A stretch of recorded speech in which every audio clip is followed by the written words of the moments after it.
물된 동산 축복을 향하여. 이 시간에는 물된 동산 선교회 조병선 목사님의 말씀입니다.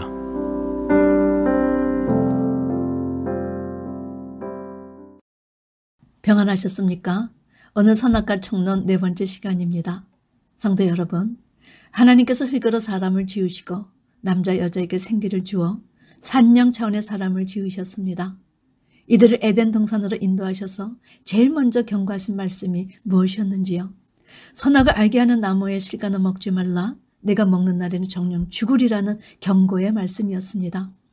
그런 의미에서 우리가 세상에서 흙 차원으로 살다가 교회 처음 들어가 말씀의 생기를 먹으면 제일 먼저 무엇에 유념해야 했는가? 선악을 알게 하는 남의 실과 그 정체가 무엇인지, 그것을 먹으면 왜 죽는다고 하셨는지 이 경고의 말씀의 의미부터 먼저 제대로 배워야 했습니다.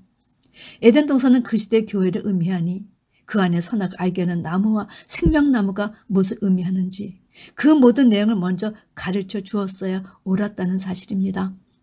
제가 그것을 깨닫고 나서 선악과 총론을 만들면서 얼마나 마음이 아프고 아쉬웠는지 모릅니다.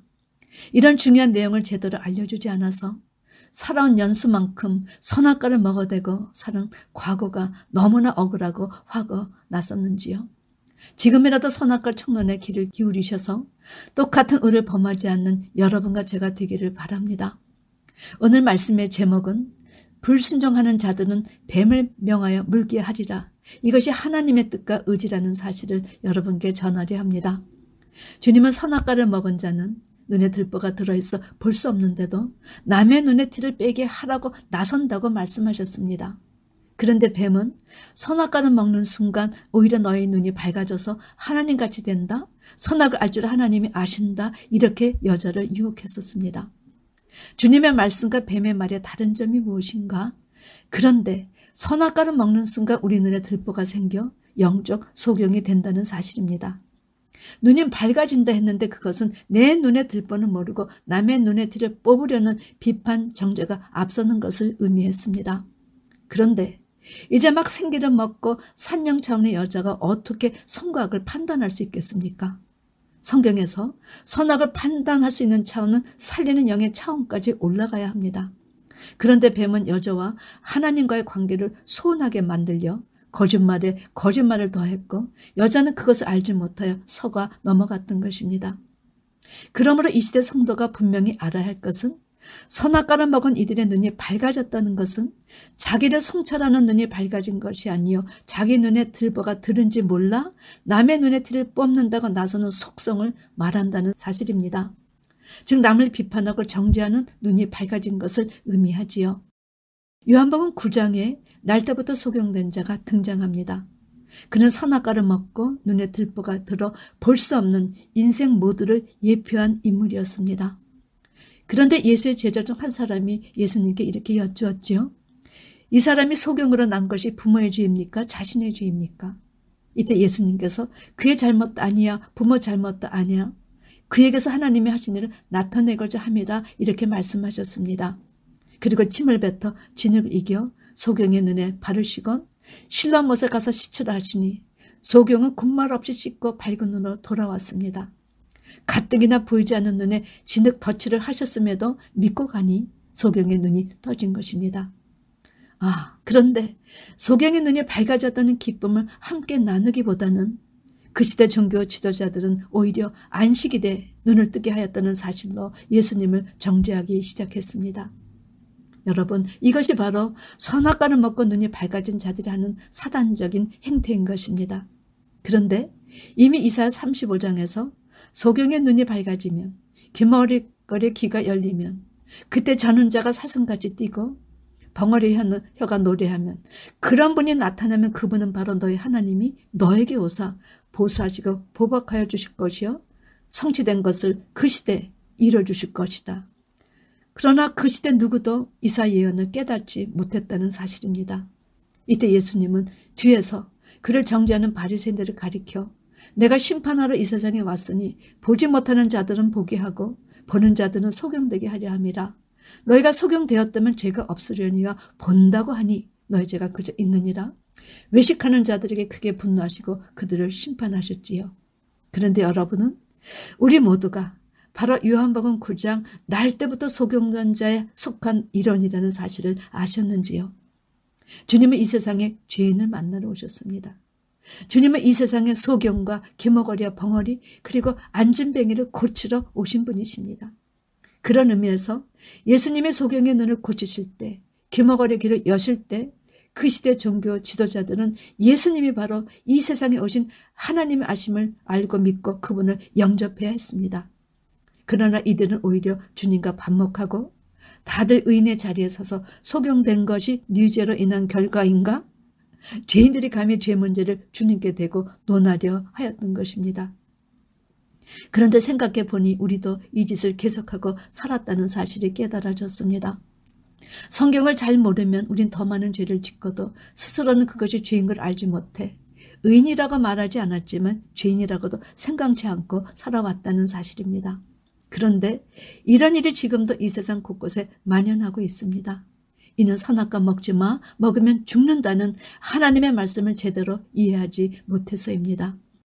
제가 마태복음 7장 1절 5절 말씀을 조금 더 깊이 있게 이해되었던 것은 중학교 2학년 때부터 눈이 나빠 콘택트 렌즈를 하였습니다. 그런데 바람이라도 조금 부는 날이면 눈에 보이지 않는 작은 티가 들어가 얼마나 눈이 아픈지 금세 빨개지고 눈물이 펑펑 쏟아지곤 했지요. 그러면 제 짝이 그 베스트 친구가 눈물을 펑펑 흘리며 아파하면 그 친구도 어쩔 줄 몰라 같이 울었다 하였습니다. 그런데 너희 눈 속에 들보가 있는데 형제에게 나로 너희 눈 속에 있는 들보를 빼게 하라는 이 말씀은 비유였지만 사실 실상의 비유로 표현하셨던 겁니다. 그러므로 주님께서 비유하신 그대로 제가 눈을 감고 옆에 있는 사람의 눈에 티를 뽑으려는 시도를 해보았습니다. 그런데 상대방의 눈에 티를 뽑아주기 위해 제 손가락의 엄지와 검지가 옆에 앉은 사람의 눈앞에 가까이 가는데 갑자기 제 손이 마구 떨리기 시작했습니다. 왜냐하면 엄지와 검지의 신경을 동원하고 눈에 티를 뽑으려 시도하면서 느낀 것은 제 엄지와 검지의 신경의 둔함이 심하게 느껴졌고 그 반대로 눈은 얼마나 예민한 것인가. 눈에 보이지 않는 티도 눈에 들어가면 그렇게 아픈데 어떻게 그 무딘 엄지와 검지손가락으로 그 예민한 눈에서 티를 뽑아낸단 말인가. 티를 뽑기는커녕 두 손가락이 상대방의 눈을 다 헤집어 놓았겠구나. 더 장님을 만들었겠구나. 얼마나 가슴이 떨리고 두려웠는지 모릅니다. 우리가 그 짓을 하고 살았다 하신 것입니다. 그래서 주님, 성격적으로 누가 심하게 싸운 경험은 없습니다. 그러나 살아오는 동안 죄인이라는 마음으로 살지 않았습니다. 그러나 마음으로는 혼자 수십 명도 더 남의 눈을 헤집어 다치게 하였겠나이다. 저도 예외 없이 제가 살아온 나이 연수만큼 그 짓을 했을 것을 깨닫고 그저 주님 잘못했습니다. 주님 잘못했습니다. 주님 잘못했습니다. 이렇게 되풀이하며 울며 회개를 하였습니다. 주님께서 표현하신 그 표현은 제 마음에 진저리를 칠 만큼 가증한 행동들이어서 제 가슴에 얼마나 큰 울림과 떨림이 일어났는지 모릅니다. 그리고 남을 비판하고 정죄한다는 것이 얼마나 하나님 앞에서 큰 죄인가를 깊이 있게 깨닫게 되었습니다. 사랑하는 성도 여러분, 성경에 등장하는 소경, 벙어리, 기머거리, 안진뱅이는 다 예수님을 만나기 전에 우리의 영적 상태를 지적해 주신 말씀이었습니다. 눈이 있어도 영적 세계를 보지 못하고 입이 있을 때 말씀을 전하지 못하고 귀가 있을 때 영의 말씀을 듣지 못하고 발이 있을 때 전도하며 산을 넘는 아름다운 발이 되지 못하니 우리 자신이 소경이요 벙어리요 기머거리요 안진병이었다는 것입니다. 그런데 그 사실을 알지 못해서 주님 시대 소경과 벙어리와 기머거리 안진뱅이를 치유하시는 바로 그분이 이 세상에 오신 하나님이라는 사실을 알고 주님을 영접하길 원하셨지만 그 시대 종교 지도자들은 오히려 안식일에 일을 했다고 주님을 정죄하였던 것입니다. 이것이 바로 선악과를 먹고 눈이 밝아진 사람들이 하는 행태이지요. 지금도 세계 곳곳에서 아니 교회에서조차 같은 일이 벌어지는 것은 선악과를 먹지 말라는 경고의 말씀을 깨닫지 못해 선악과를 먹고 오히려 눈이 밝아진 사람들이 선악을 안다고 생각해 선악과를 먹어대기 때문입니다. 성도 여러분, 선악과는 영원히 먹지 못하는 그런 열매가 아닙니다. 선악과는 먹을 때가 있고 먹지 못할 때가 있습니다. 그런데 세상은 알지 못해서 죄와 화물 속에서 신음하고 있고 교회는 안다 하면서도 그 선악과의 의미를 바로 알지 못해서 죄와 화물 속에 신음하고 있는 것이 현실입니다. 그런 이유로 이제부터라도 교회만큼은 어찌하든 선악과를 먹고 사단의 밥이 되는 일은 막아야 한다는 것입니다. 선악과 사건 이후 사단은 3층 하늘과 지구를 오가면서 사람들을 정죄하다. 주님의 십자가 사건 이후로 3층 하늘에서 지구로 쫓겨났습니다. 그러므로 지금은 자기 때가 얼마 남지 않아 우는 사자처럼 삼킬잔을 찾는 이 세상 임금으로 마지막 활약을 하고 있다는 사실입니다. 이는 불순종하는 사람들을 뱀으로 다스리게 하시는 것이 하나님 나라 공이었기 때문입니다. 잘 들어주시기 바랍니다. 그런 의미에서 첫째, 하나님은 불순종한 자들을 사단에게 붙이신다는 뜻을 세우셨습니다. 하나님은 야곱이 범죄하였을 때 야곱보다 더 큰 도적인 외삼촌 라반에게 붙이셨지요. 이스라엘이 하나님께 범죄하였을 때 이방인을 그 징계매로 쓰셨습니다. 이것이 불순종하는 사람들을 다스리신 하나님의 공이요 하나님 나라 윤리였다는 것입니다. 불순종한 사람은 불순종의 영들을 통해서 징계하시는 하나님이십니다. 그러나 사랑의 하나님이시기 때문에 더 큰 도적을 통해서 야곱에 회개할 수 있도록 그를 양육하여 주셨습니다. 이사 42장에 야곱으로 탈취를 당케 하신 자가 누구냐? 이스라엘 도적에게 붙인 자가 누구냐? 여호와가 아니시냐? 우리가 그에게 범죄하였도다. 백성들이 그 길로 행치 아니하며 그 율법을 순정치 아니하였도다. 이것이 하나님께서 이들을 도적에게 붙이신 이유였습니다. 자, 두 번째, 하나님은 백성들이 하나님과 하나님의 종들에게 불평할 때 뱀을 보내어 물게 하신다는 뜻을 세우셨다는 사실입니다. 이것은 순종하는 자들은 빛의 수장이신 예수와 예수를 따르는 종들에게, 불순종하는 자들은 불순종의 영인 사단과 사단에게 속한 거짓 목자들에게 관할하게 하시는 것이 하나님의 뜻이었기 때문입니다. 에레미야 선지자는 여호와께서 말씀하시되 내가 술법으로도 제어할 수 없는 뱀과 독소를 너희 중에 보내리니 그것들이 너희를 물리라. 하나님 나라의 이런 원리로 민수기 21장에 여호와께서 불뱀들을 백성 중에 보내어 백성을 물게 하심으로 이스라엘 백성 중에 죽은 자가 많았다. 그러나 이때 모세가 노뱀을 만들어 장대 위에 다니 뱀에게 물린 자마다 노뱀을 쳐다본 즉 살았다. 성도 여러분, 아모스 선지자는 불순종하는 자들이 갈멜산의 꼭대기에 숨을지라도 내가 거기서 찾아낼 것이요 내 눈을 피하여 바다 밑에 숨을지라도 내가 거기서 뱀을 명하여 물게 할 것이요 죄를 지은 자들이 어디에 숨든 하나님께서 뱀, 즉 사단에게 명하여 물게 할 것이 하나님 나라의 공의요 원칙이었다는 것입니다. 예수님께서 이 세상에 오셔서 그 시대 종교 지도자들에게 뱀들아 독사의 새끼들아 너희가 어떻게 지옥의 판결을 피하겠느냐, 선악과를 먹어대는 그들을 독사의 새끼로 표현하셨던 것입니다. 따라서 이 시대 성도들은 죄를 짓는 한 어디에 숨더라도 찾아 뱀을 명하여 물게 하시겠다는 하나님의 뜻을 깨닫고 죄에 대해 민감해야 합니다. 죄에 가난한 죄를 지었다 하면 진죄는 반드시 하나님 앞에 나가야 회개해야 한다는 사실입니다.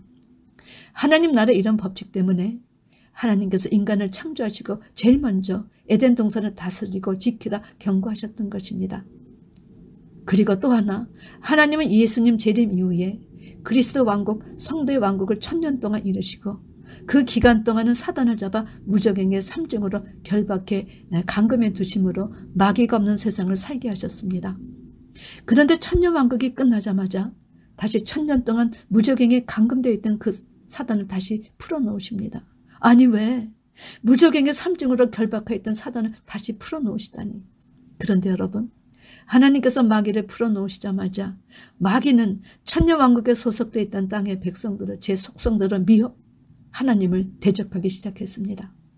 하나님은 마치 그때를 기다리셨다는 듯 하늘에서 불을 내리심으로 마귀에게 유혹당한 백성들과 유혹한 마귀를 청소부로 삼아 불과 유황불에 던지셨지요. 그리고 더 이상 사단에게 먹히는 자가 없는 영원한 나라를 성취하십니다. 그래서 저는 사단을 불순종하는 자를 청소하는 청소부라 이름을 지었습니다. 이제라도 우리가 이런 영적 사실을 깨닫고 소경이 눈을 뜨고 안진뱅이가 일어나고 귀머거리의 귀가 열리고 벙어리가 말씀을 선포하는 대열에 서기를 주님의 이름으로 축원합니다. 아멘.